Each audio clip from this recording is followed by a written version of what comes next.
La politique d'Hillary Clinton, sur ces 4 premières années, ça a consisté essentiellement à travailler sur la promesse de Barack Obama en 2008, qui était de redorer l'image de l'Amérique à travers le monde après le double mandat de George Bush. Et donc, elle a fait ce travail de façon inlassable.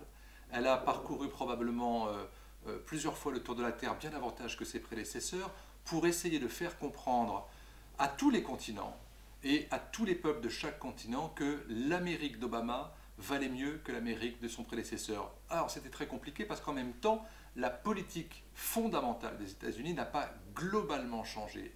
Elle a changé ici et là, mais par exemple sur un sujet aussi important que la problématique de la paix au Proche-Orient, il n'y a pas eu de changement majeur. Pour une simple raison, c'est que la politique israélienne n'a pas varié d'un iota sur les 4 premières années de la présidence Obama. Ce que peut apporter John Kerry par rapport à ça, c'est que d'une part, il a l'expérience de la diplomatie que n'avait pas Hillary Clinton. Hillary Clinton, finalement, était l'épouse de Bill Clinton. En tant que First Lady à la Maison-Blanche, elle avait acquis une sorte d'expérience humaine du pouvoir, mais non pas l'expérience forcément des dossiers. Au Sénat, elle avait aussi continué à travailler sur un certain nombre de dossiers, mais là où elle a été la meilleure pendant ces 4 années, c'est aussi sur la défense des droits des femmes à travers le monde. Et elle a été très appréciée d'ailleurs sur ce plan-là. John Kerry lui va apporter probablement plus de fonds sur des sujets plus techniques et plus sensibles, à la fois pour nous Européens, parce que c'est quelqu'un qui nous est proche, mais en même temps pour les dirigeants du Moyen-Orient ou ceux d'Asie qui respectent John Kerry pour son travail et pour son honnêteté. La difficulté avec Chuck Hagel, c'est qu'il a été beaucoup décrié au moment où son nom a commencé à sortir pour devenir le patron du Pentagone, parce qu'il avait une façon de se comporter qui ne correspondait pas à celle du mainstream républicain. En fait, c'est un garçon qui est plutôt pro-Israël, comme le sont la plupart des grands élus américains, mais pas à n'importe quelle condition. Et voilà pourquoi on vient lui chercher querelle. C'est parce qu'il est l'un des rares à avoir eu le courage de dire que oui, il y avait un lobby aux États-Unis et que ce lobby effectivement inquiétait ou intimidait un certain nombre d'élus qui n'osaient pas être suffisamment autonomes pour parler de la question des rapports d'Israël et du monde arabe.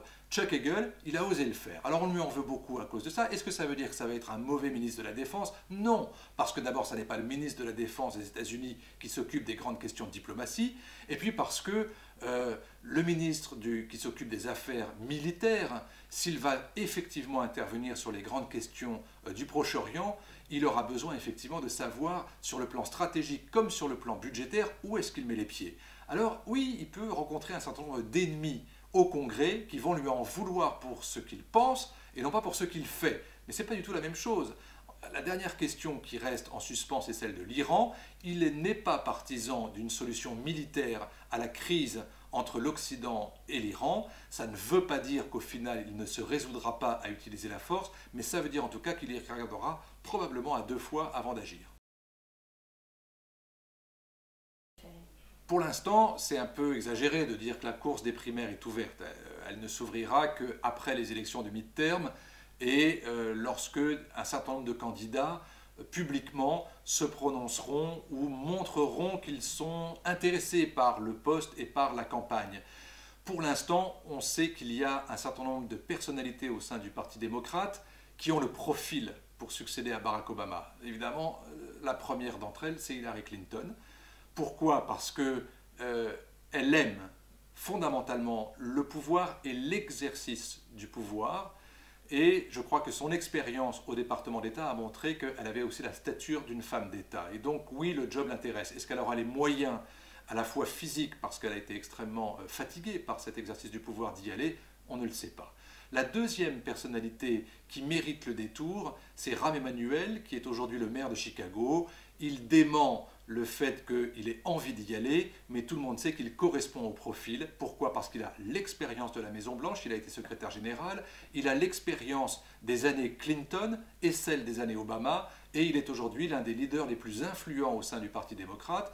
Et en tant que maire de Chicago, il a aussi une capacité de fundraising, de ramassage de fonds extraordinaire.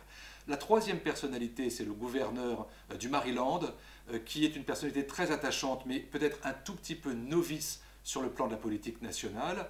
Et puis après, il y a Joe Biden. Mais tout le monde sait que Joe Biden, l'actuel vice-président, ne pourra pas se présenter si Hillary Clinton elle-même y va. Et beaucoup d'autres candidats, c'est le cas de Rahm Emanuel, n'oseront pas non plus se présenter contre Hillary Clinton. Et donc, au final, et à ce stade, je pense que pour l'instant, deux candidats se détachent fondamentalement. Il y a d'un côté Hillary Clinton et de l'autre côté tous ceux qui iront oser s'attaquer à sa propre candidature, c'est-à-dire tous ceux qui n'ont pas été mêlés avec elle à la grande aventure du pouvoir aux États-Unis.